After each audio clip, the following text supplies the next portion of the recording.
Okay, well, we'll go ahead and get started. It's 12 o'clock. Hello, everyone. I'm Leroy Cadena, the Vice President for the Central Coast APWA chapter. And today we have Chris Doolittle here. He's going to present on the tire derived aggregate backfill, and specifically on a project he used that on in Santa Barbara County. But before we get started, just a few announcements I'd like to make. One is I don't know if everybody knows that um, the Central Coast chapter of APWA, we sponsor interns throughout the year. Currently, we've given a scholarship to the city of San Luis Obispo for their interns, and we pay those the scholarship to the city, and then the city sends that on to the intern. And I have a little note here from our previous intern from last year in the city of Guadalupe. Even though it was through the COVID, they were able to have an intern come in, and that intern's name is Blake Thomas. And so just some of the things that Blake did while he was there. Um, uh, he was there for 5 months with the city of Guadalupe in the public works department. And some of the things he did, he performed a risk and assessment of the water system, and they that was certified by EPA. So I'm sure he worked on that extensively. Um, he updated the city's emergency response plan. See, he did a draft sewer management plan for fog for fat oils and grease management, and he said he evaluated every sidewalk in the city for liability issues, and created a list and upgrades of that needed to be done to bring their sidewalks into compliance and reduce risk for trips and falls. So um, we just wanted to express that. And previously, before COVID, when we'd have our meetings, we'd have in-person lunch meetings, and we charge for the like $25 is what we were charging for the meetings, and that included lunch. And the difference between the cost of the lunch, the chapter put that towards uh, the internship scholarship program. So just like to make you aware that we are reaching out to our interns, and we hope to do that in the future as well. Another announcement is we have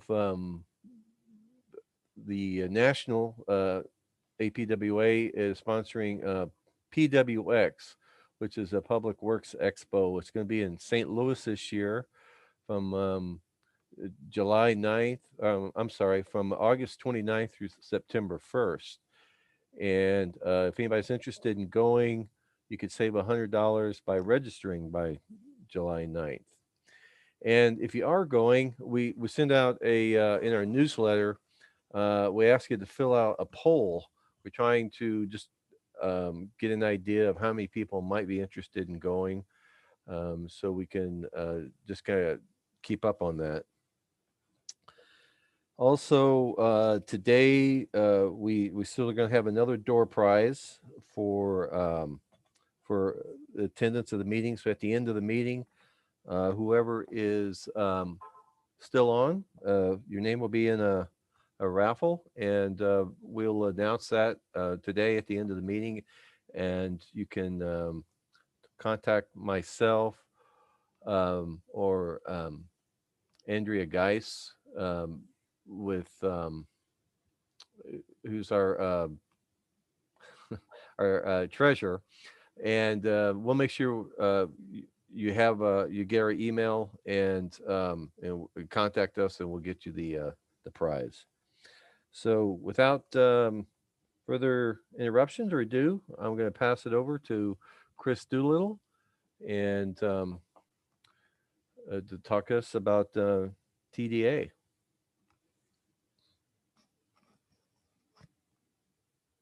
You're muted, Chris.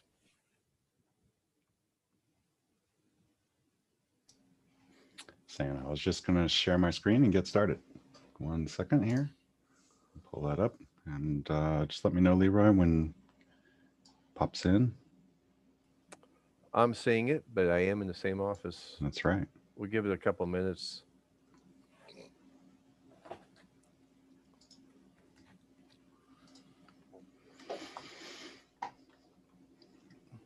Okay, I think we're good to go. Okay. My name is Chris Doolittle. I'm a program business leader at the County Santa Barbara Public Works Department in the Transportation Engineering section. I work on a wide variety of infrastructure improvement projects. I work here in the office with Leroy Cadena, and Leroy Cadena was the project engineer for this project. So this is kind of a interesting use of some new techniques involving the use of shredded tires in an MSA or MSE wall application. So we call it an MSTDA wall project. And just before we get started, I'll just give some credit over there to GHD and Cal Recycle, who were our partners in this project to move it forward. Cal Recycle supplied quite a lot of funding, as well as the technical know-how through GHD, their consultant, to develop this project with the County of Santa Barbara. It was a really good partnership. And I know that Cal Recycle is always looking for places to put their tires. So they do have a new program out, and I'll show you that later when we get a chance to look at that. But without further ado, I'll just go into this project. This is called the reconstruction of failed roadway embankments using the tire drive aggregate mechanically stabilized earth walls on Ortega Ridge Road. It did win the 2020 Outstanding Local Streets and Roads Project overall winner for the League of Cities, California Cities County Engineers Association, and the California State Association of Counties. So this is a project we are pretty proud of, and we're using it to kind of advertise the use of these recycled products in infrastructure with the goal of reducing the amount of materials that go into landfill, while also providing some good engineering characteristics for materials and looking, in this case, to reduce some of the impacts from a traditional construction project in here. So without further ado, I'll go ahead and start moving through. If my button will work, there we go. So MSTDA, well, it's a hybrid use of the, like I said, the MSC wall construction using the tire drive aggregate, otherwise known as TDA, which is basically a lightweight material composed of the shredded tires.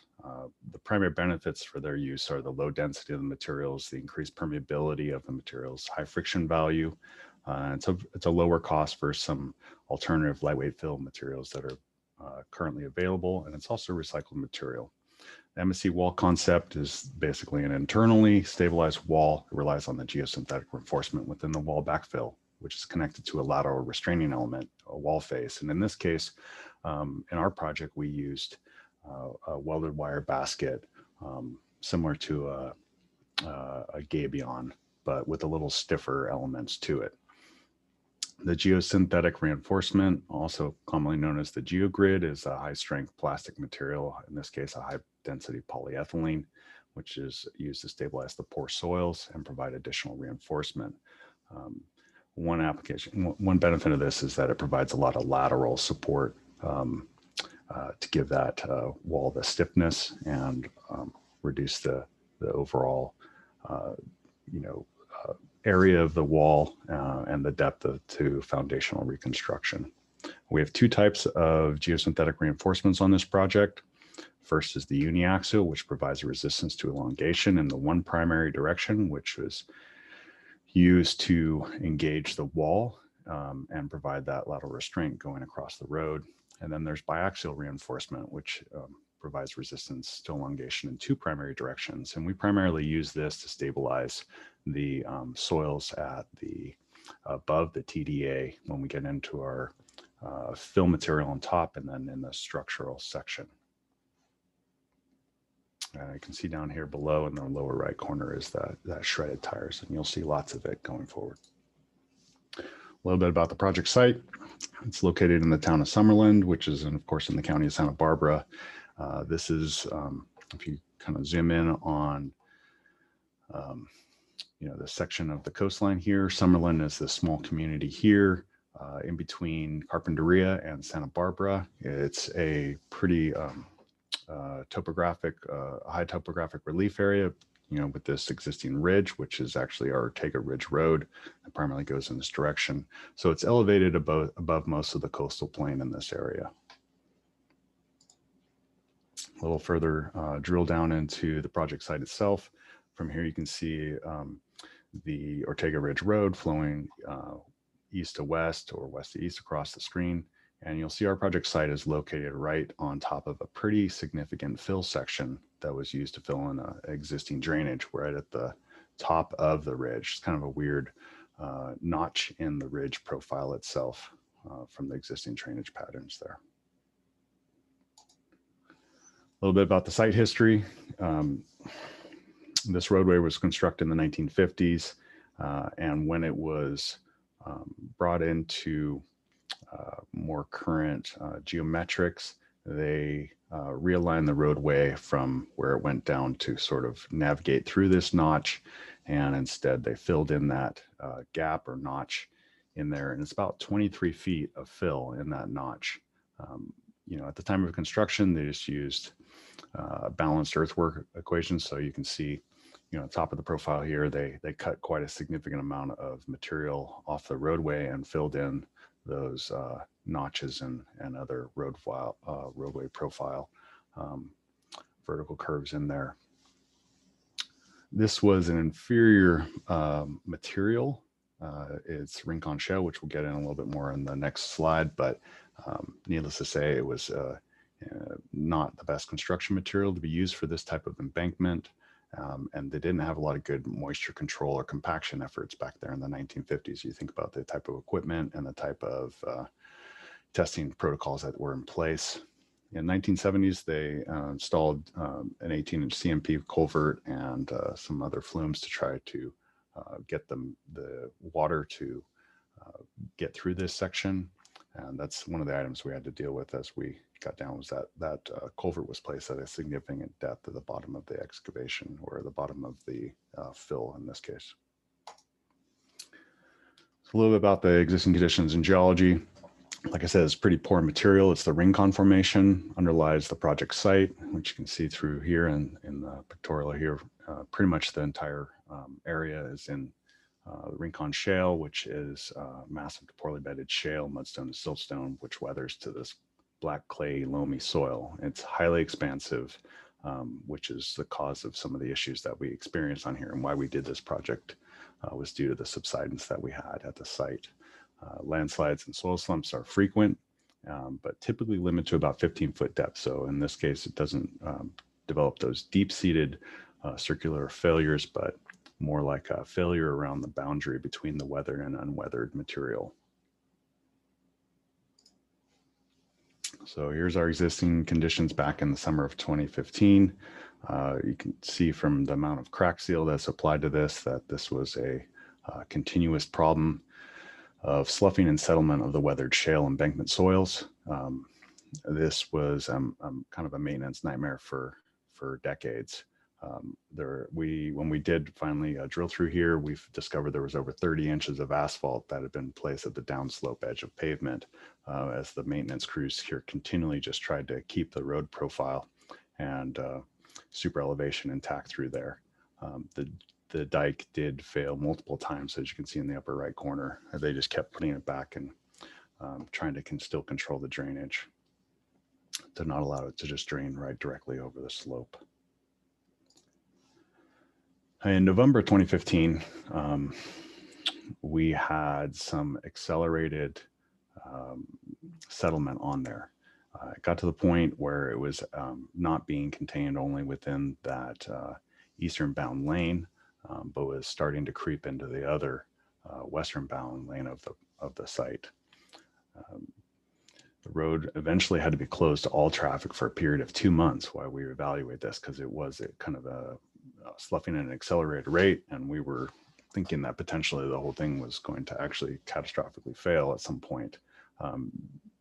So during that road closure time, we did a temporary road realignment and brought in, created additional 7 feet of pavement along the northern side of the roadway, which you can see in the lowermost photo is sort of where we realigned the roadway through.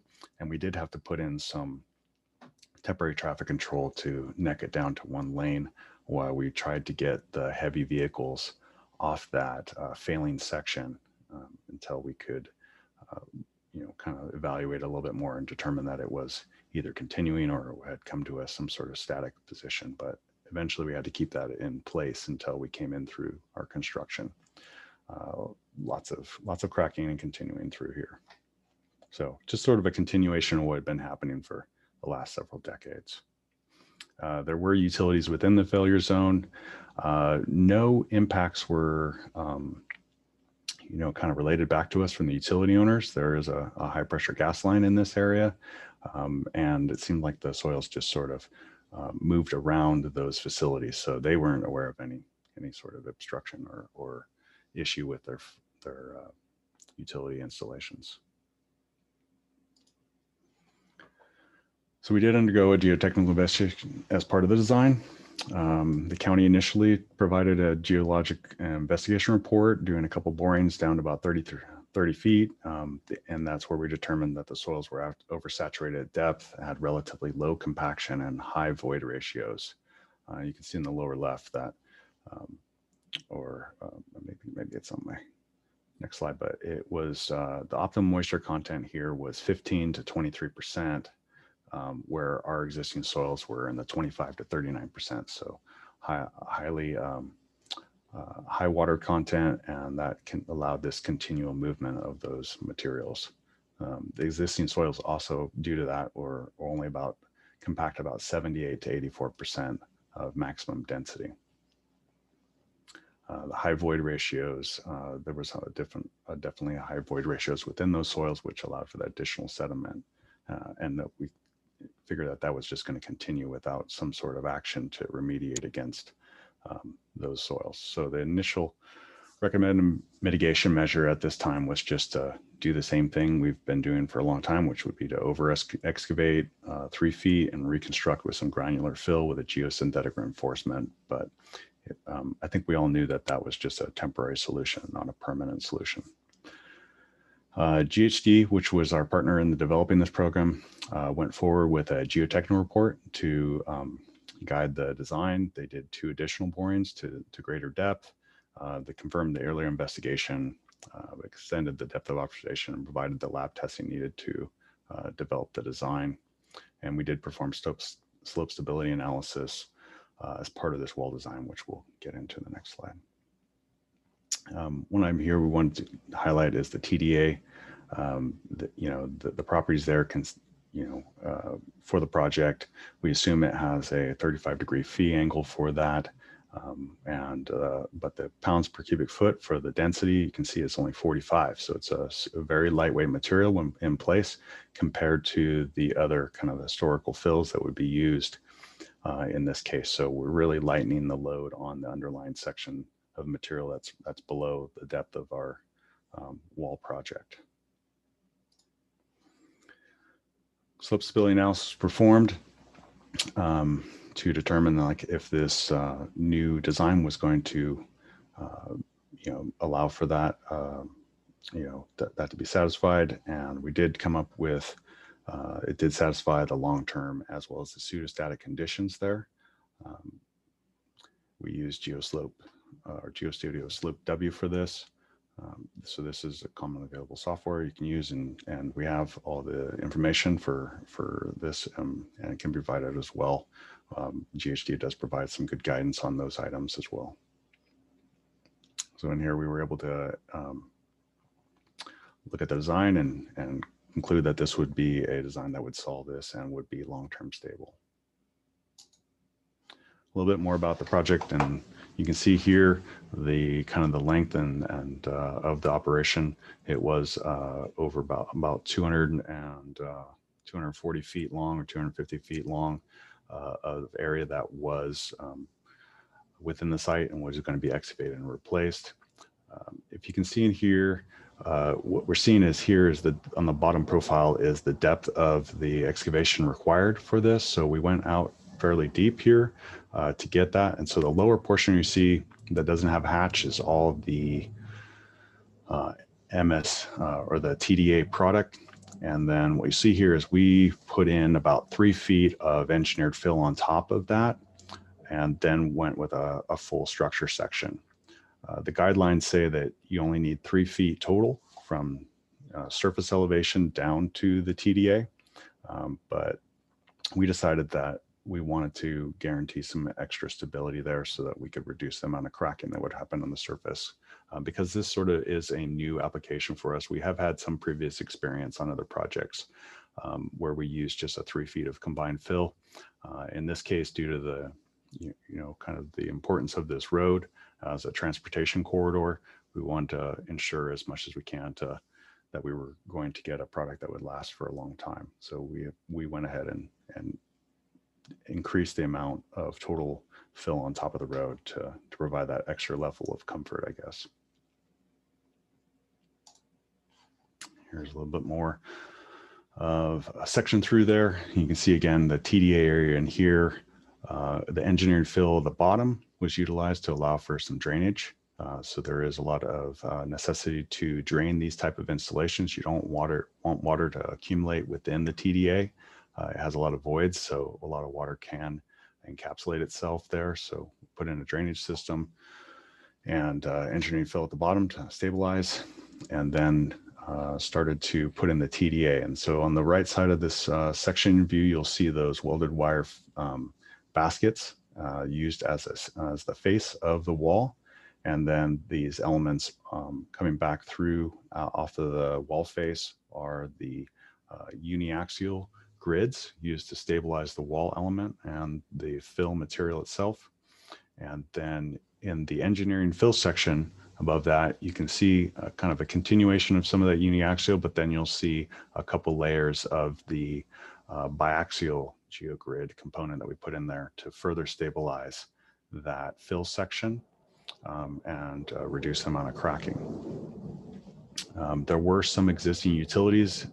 The gas lines were relocated out of the project site to the other side of the road prior to construction. We did have some other utilities that had to remain in place. There's another gas line on the north side or the left end of this section view, as well as a water line. So we did sort of tailor this to allow those two utilities to remain in place.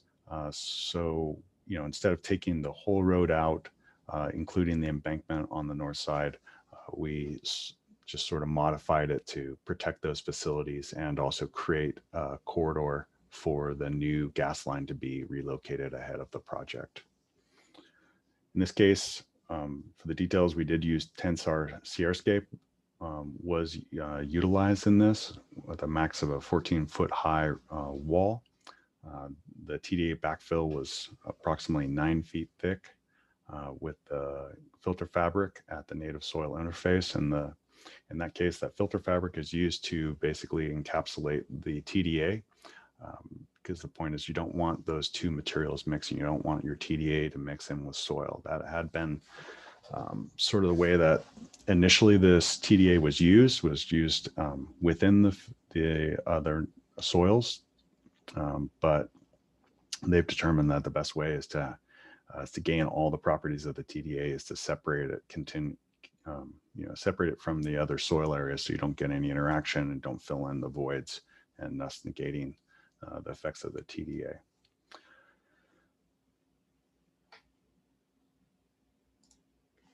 So we were ready to go, ready to put this project out. And of course, then at that point, the Thomas Fire debris flow occurred on January 9th, 2018. and as a result of that, several structures were damaged in the nearby vicinity. And this road became a main transportation corridor for quite a lot of the utility operations to restore services out there, as well as was a prime corridor for the removal of materials from some of the debris basins as a result of this. So I'll show you a little bit on the next slide. Our project location is here in the yellow highlight on Ortega Ridge Road, and you can see in this area several bridges needed repairs or rehabilitation in this area. So that is why we had to delay the project approximately a year, was to allow for that continued use of the road while these other bridges were replaced by Caltrans on Highway 192 due to the locking in of this bridge on the right on East Valley Road near Toro Canyon was out, as well as the Sheffield Drive or this river system right here, or this creek system right here, was also affected and needed replacement. So this had to remain open as part of the ability to move materials in and out of this particular location. So once we got confirmation of the schedule from Caltrans on when these were going to be open to traffic, then we were able to move forward with advertisement of our project and get this out into construction. So now we're going to start moving into the construction photos. Top one you'll see is sort of the existing conditions, and the red line is indicating of sort of the max scarp that developed as part of this failure zone. So you can see it did move quite significantly across the road. And the bottom is that, kind of an in middle of the construction window. So you can kind of see the difference between the two roadway sections and the length at which we did go in repairing this section of roadway. So this is where we're starting to go through the sequence. Quite a lot of photos in here. I'll just try to show the highlights here, but this is kind of the lowest depth of excavation that we did. And you can see this labor out there starting the first section of the wall, because it did have some differential elevations as we tried to get to the bottom of the worst areas there that we needed to pull out. So some of the sections were a little deeper. So that's them setting the very first elements of this wall. And you can see through here, it's kind of a stepped excavation down. Pretty significant slope. We did have a lot of coordination issues to guarantee access to the driveways to the existing residents over here. But they were pretty good to work with once they understood the scope of the project, and we were going to guarantee that they had their egress and ingress to the project site. Depth of about, like in here, it says 15 feet max down to the bottom of the excavation. Here we are again on that same first level, and they're putting in the first level of MSE welded wire face and on the engineered fill section there, and then they're placing in those first sections of uniaxial geogrid reinforcement. So it really takes place just as a similar to any other MSE wall. The only difference is the material and the need to kind of separate those materials out on the job site as it's coming in. It's just hard not to get them mixed up. But that was one of the items that they definitely had to work through. So here we are putting in the engineered fill. We have the first level of MSTDA wall facing, the stone fill, and the geosynthetic reinforcement. So still no TDA in place, just kind of setting the stage for the ultimate delivery of the materials.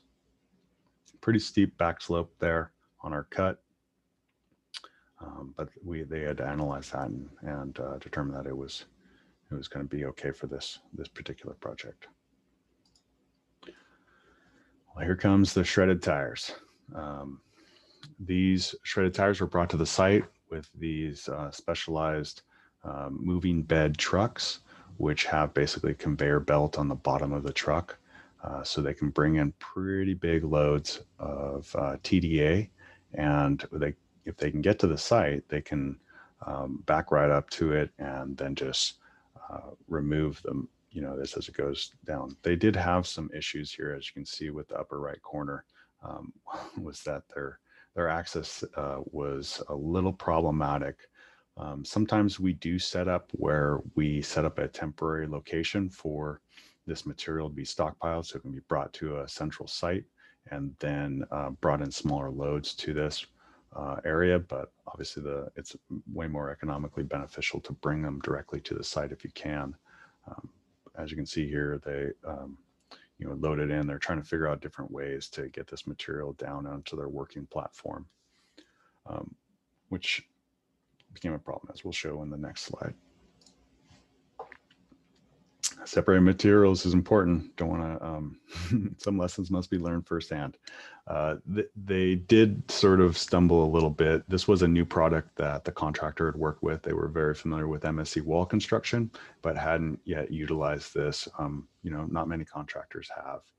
So there's definitely a learning curve involved with getting the contractors sort of familiar with this material and getting them comfortable with working on top of it and organizing what type of equipment can be utilized in there. Wheeled equipment doesn't work at all. The steel beds within there will often puncture the tires, which we'll see in this slide. The contractor initially used smaller, lighter equipment to move and place the TDA. Like I said, the rubber tire equipment is not suitable. Punctured tires, or otherwise foul up the equipment, will get dragged up into the machinery. Tracked equipment and smooth drum rollers are the required instruments for this.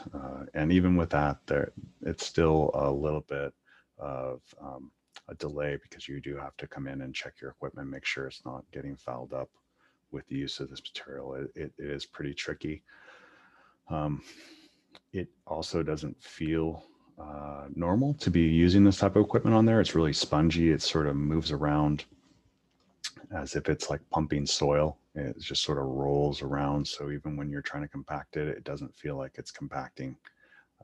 But it just takes a little bit of working with it to become comfortable and then realizing that you are indeed doing it. It's basically a method compaction, which I think we'll get here. So yeah, it's a method compaction, which means they basically have to roll over it with a certain size of equipment, either a steel drum roller or a tracked dozer or something of similar size to get the compaction. They basically roll back and forth a total of 6 times through the entirety of that fill section. And then they just consider that as good enough to go forward. You won't see in the field that you're getting compaction, but as you keep putting the successive layers of it in, it does in fact stabilize and does compact to the necessary requirements. One thing that is within the wall face or close to the wall face, you do need to use smaller equipment, so lighter equipment within the first 5 feet of the retaining surface, not damage the facing and geosynthetic reinforcement, because it does have that kind of flexibility to it at first. So you can't pull too hard.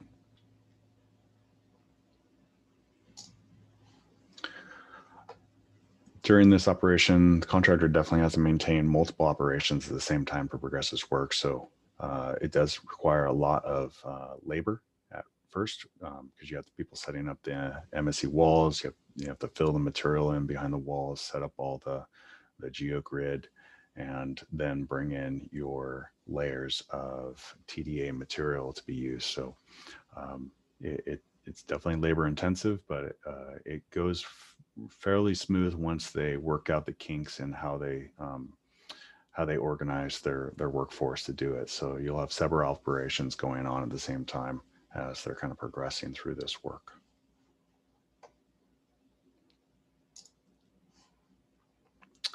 Here we are getting sort of towards the top of the fill. So again, you'll see this subgrade enhancement geotextile, which is placed on top of the TDA prior to bringing in the engineered fill. And like I said, that is just to keep the separation between the two material type and optimize the high void ratio and the low density and the drainage characteristics of the TDA in this application. You can start to see the wall starting to build up to the slope now.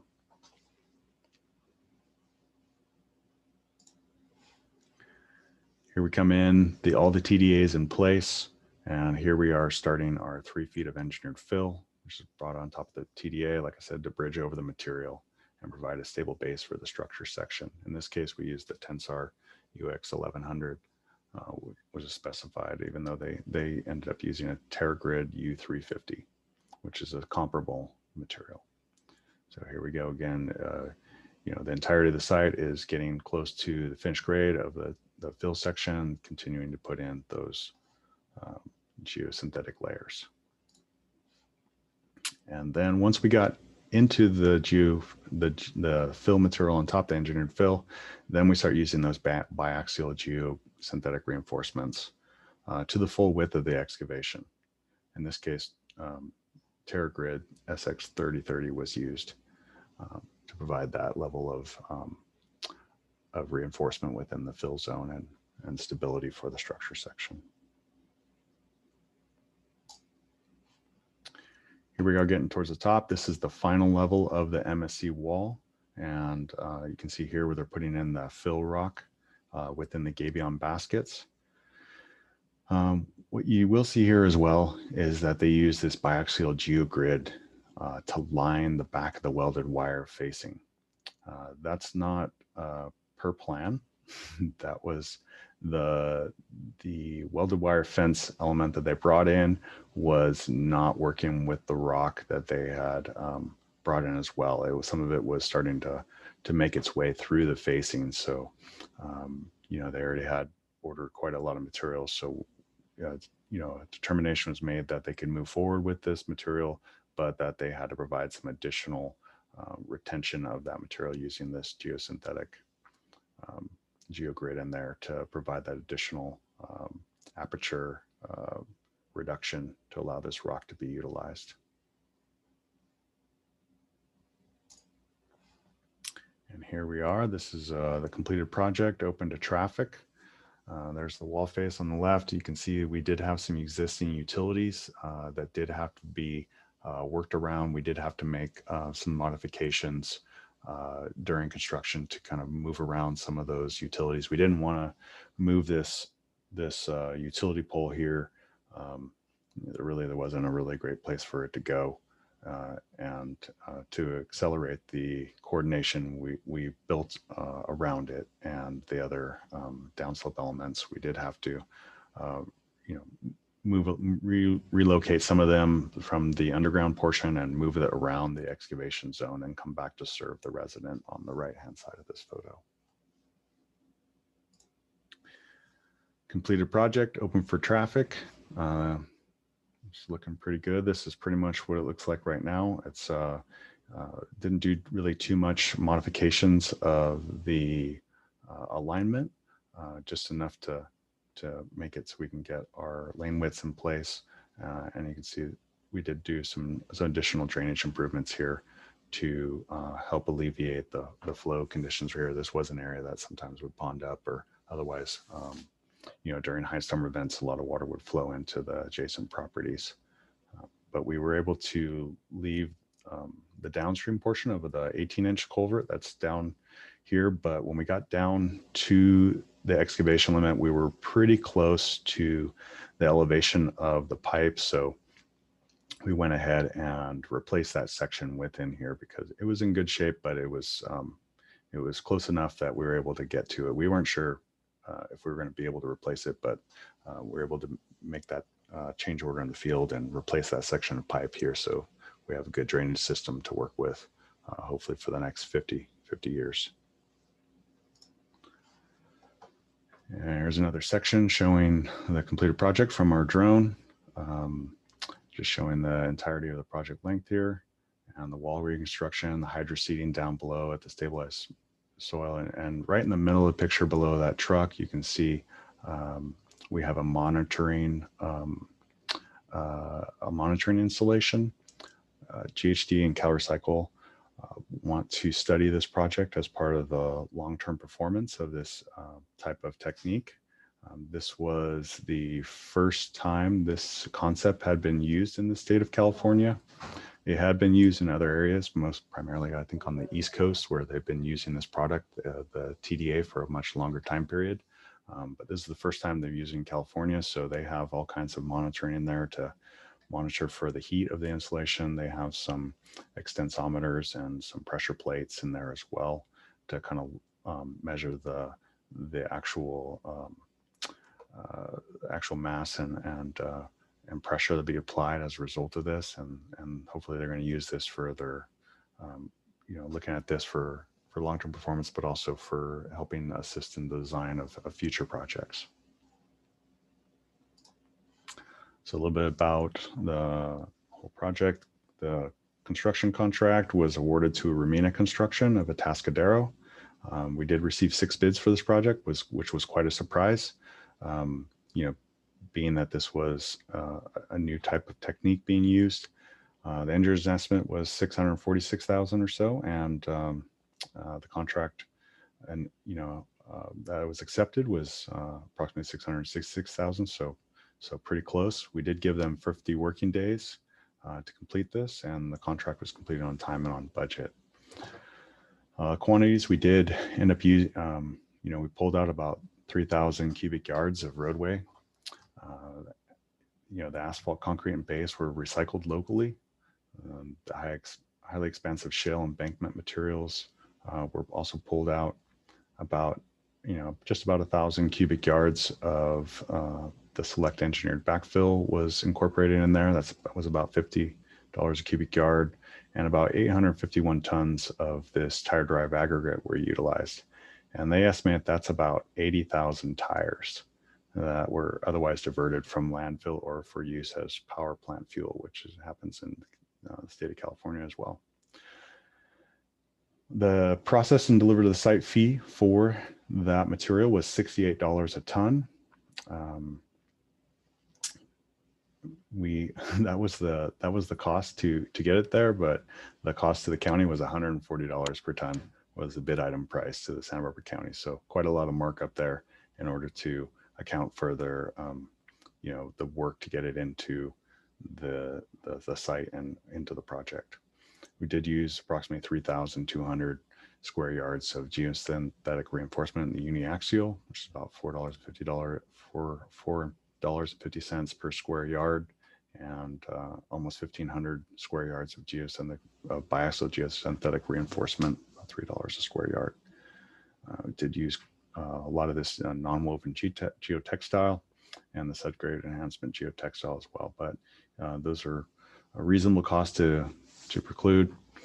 The construction funding, we had a grant of $330,000 from Cal Recycle as part of a pilot project fund for this, and we were able also to get about $100,000 through the traditional TDA grant funds, so which are just based on the amount of TDA that was utilized in the project. The County of Santa Barbara supplied approximately $235,000 for this project. So we got a lot of help from Cal Recycle to get this up and running.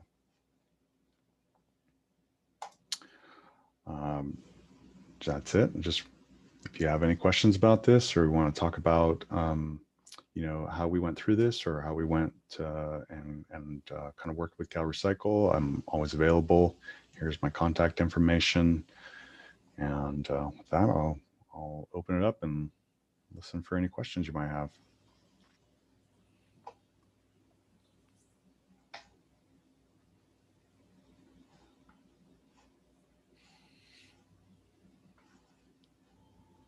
Great presentation, Chris. Thank you. I do have a bid summary sheet if anybody's interested in here. Just kind of look at some of this, and I can make this available if anybody is kind of contemplating a similar type of project in the future. Chris, would you maybe elaborate on how you connected up with Cal Recycle? Did they come to us, or you went to them? Sure. How did that transpire? Yeah, well, I think the County of Santa Barbara has a pretty good relationship with Cal Recycle over the years. We've had a couple different projects where we have utilized recycled tires in some way or form. It started with, some work up on Gibraltar Road where we did some retaining walls where we utilized tires that were supplied by CalRecycle. It was a pipe and tire type of retaining wall. They noticed that we were interested in this kind of thing, and we did another project on Palomino Road a few years before this project, where it was our first attempt at utilizing shredded tires as a lightweight backfill material. In that case, it was like a single road with no other outlets to a kind of substantial residential area. So we had to keep one lane open at all times for all those residents. So we were really limited on that project by kind of only working in one lane. And we had other right-of-way restrictions that sort of limited us. And, it was a successful project, but it, without the MSC wall facing there and the restriction we had a pretty steep slope below that.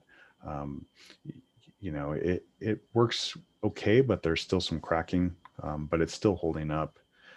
But I think what we learned right away was like, God, we need to have some sort of lateral restraint to this when we're working in these steeper areas. So kind of after that project, they both came back to the county, CalRecycle and GHD both came back and said, hey, we want to work with you guys. You guys seem like you're a good player to work with. And there's these pilot projects and grant funds that are available for use. And we'd like to see if we can figure out a way to use this new technique, this MSTDA wall. And this project had been, I'd been thinking about this project for, I don't know, maybe close to 20 years. We've been out here dealing with this and I've been aware of it. And so we solicited this as a potential project that this could be utilized in. And they were very committed to moving forward with that and helped us with the initial kind of design concepts. And then as we started to really move along, they offered even more support at this point to get this pilot project up and running and out. It's a benefit to them. They get to, for one, they get to get rid of all these shredded tires, but also they get to demonstrate that this is an effective technique. We've since taken this and gone to several different organizations and presented this as kind of a continued public relations strategy. And so good for, it's a good communication there between CalRecycle, their consultant, and us. And they're willing to work with us in the future. Probably not the pilot project level funding, but they definitely have, even as a result of this, we had some, some issues with the reimbursement with them, but we worked through it. And I just want to pull this up real quick. We worked through it with them and they were committed to kind of working on this. So we had some feedback from them after this process to identify like what we thought were the shortcomings of their TDA grant program. And so they have gone ahead and made some changes to that to kind of address those issues. And so what I understand now is there's up to 350,000 can be, a part of this grant program for construction management, the geogrid, the fabric, and other aspects of the work that are sort of directly related to the use of TDA, which weren't really included in the grant program at the time, but they have responded to that, knowing that these are sort of, these are other components that are kind of required to make this type of application work. And they are currently looking that they will maybe even supply as much as $50 per ton for the placement of the TDA. So they're being responsive and trying to also get this material out as much as possible. So this just came out recently, if you can still see on my screen, an advertisement for the latest release for applications for the TDA grant program. It's on calrecycle.ca.gov. And you can go through there and get get started if you guys have a similar project that you are interested in. There's a process through there, but I think if you come in with a decent site proposal and good quantities, they'll probably be willing to work with you to get a grant program running.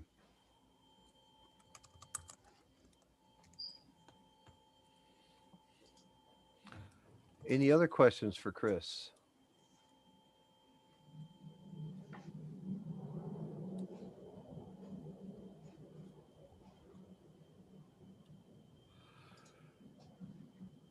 Chris, do you have to have like in this case, this was a poor soil condition for the road.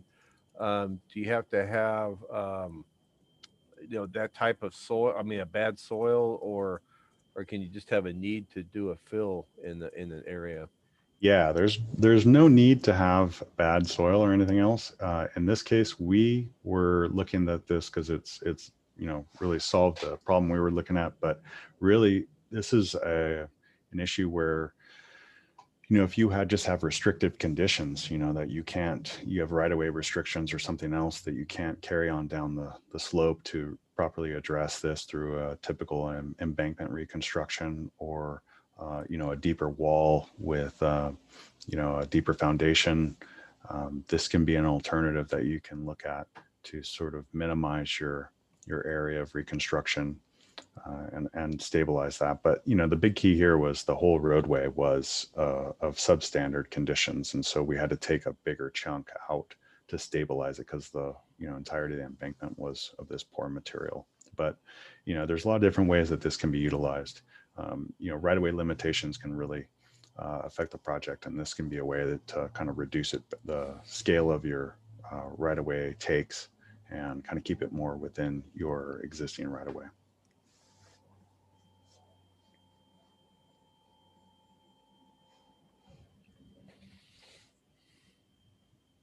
Chris, can I ask a question about the quality of the TDA? Is there a lot of steel still left in the material that was imported?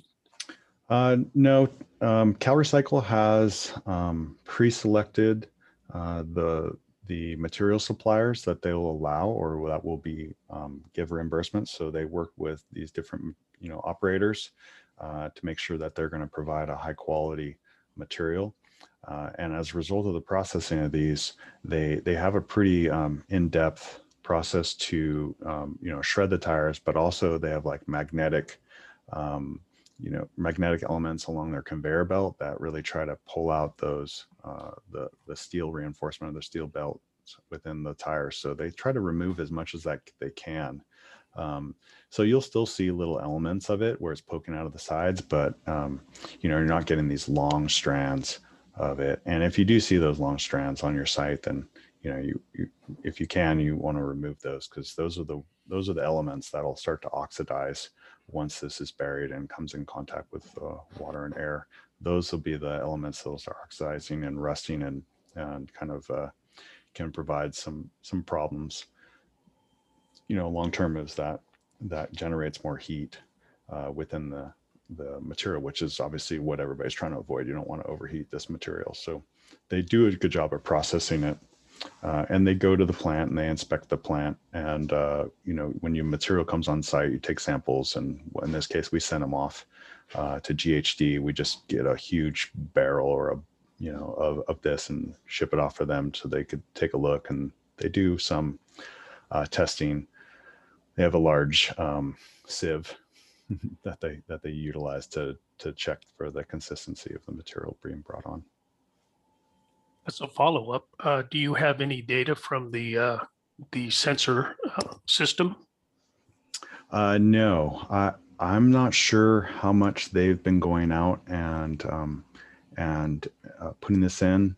So all the instruments are in place and the monitoring station is place, but I'm not sure if they've gone in and put in the electronics to collect those, or if they're just going to come out there and just hook up to those systems and take discrete readings at their own point.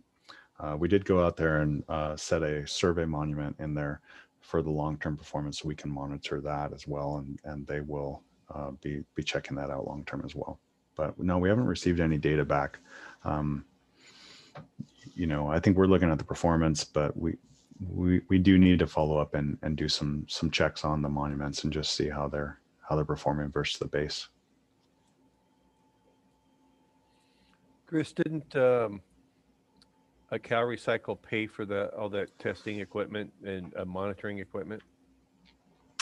They did. In this case, GHD and CalRecycle, like I said, this is a pilot project, so it's working a little bit different than I think the next projects will. They were heavily involved in the design for us as well, with the understanding that, you know, they're going to hold our hand this first time, but next time we're going to design it on our next project. I mean, we can, you know, there can be a consultant, or, you know, provide input, but what they did was help us get this one in the ground and kind of set us up for success the next time we want to utilize this. You know, their key is to educate people on the use, and hopefully that individual agencies or consultants will be able to take it from there and then propagate this for other projects.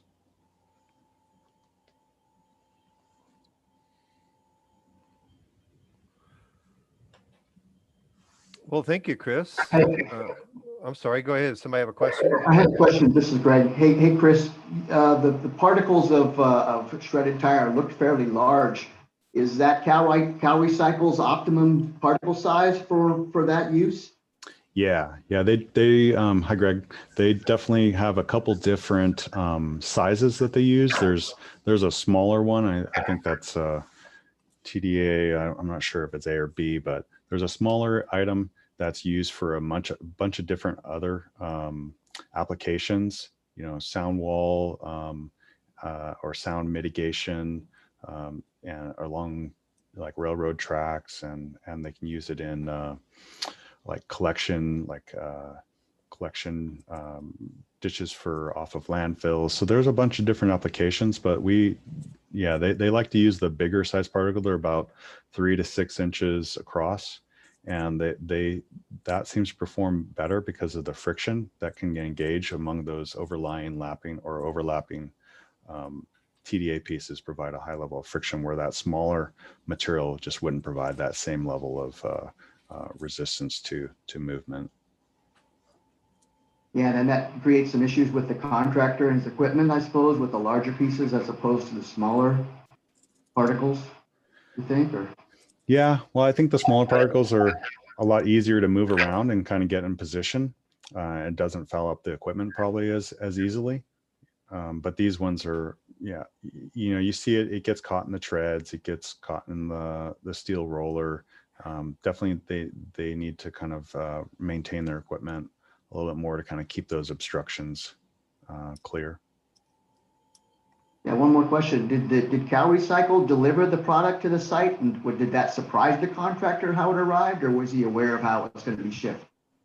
No, we just specified we specified that it had to be a Cal Recycle approved vendor, and listed out, you know, the potential ones that were on the list, and gave them, you know, a couple options that were the closest one, and then links to where they could get it. But so they had to pick a vendor off of that list. But no, then the contractor themselves would go and actually contract with that vendor, and the vendor would traditionally supply the moving truck to get it to the project site. That's why it was $140 to be in place, but it was only $68 a ton, I think, to be delivered, like produced and delivered. Okay, we're running close to time, and we want to do our giveaway. So if you have any questions, email Chris. And Chris, okay, so you're not sharing. I'm going to share my screen here, and we'll do our presentation. Thank you so much. You're welcome. Let's see here. Let's share that.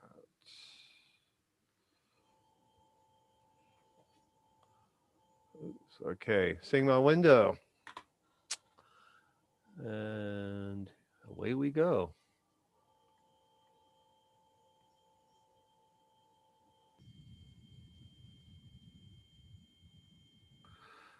Philip Madrid is our winner. No way, I don't believe it. I've never won anything in my life. See, you need to join APWA. Yeah. Philip, do you have my email? I can put it. I'll send it to you. Yeah, let me see if I do. It's pmadrid at Earth Systems. Okay. We I'll got see if that. I have anything from you in my inbox.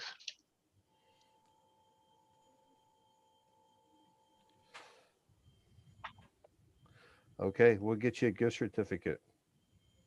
Wow, I can't wait to tell my wife. We'll send you with a couple of options on the DoorDash. It's a DoorDash, I believe. Oh, fantastic.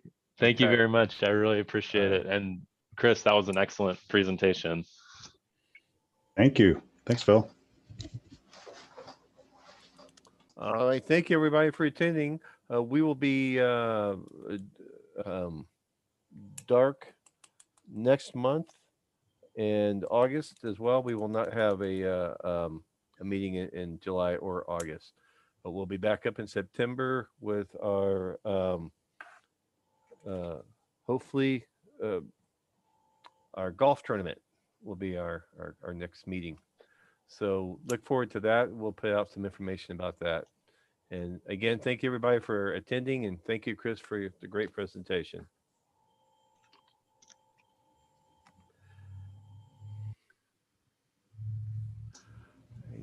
Thanks, Leroy. Thank you.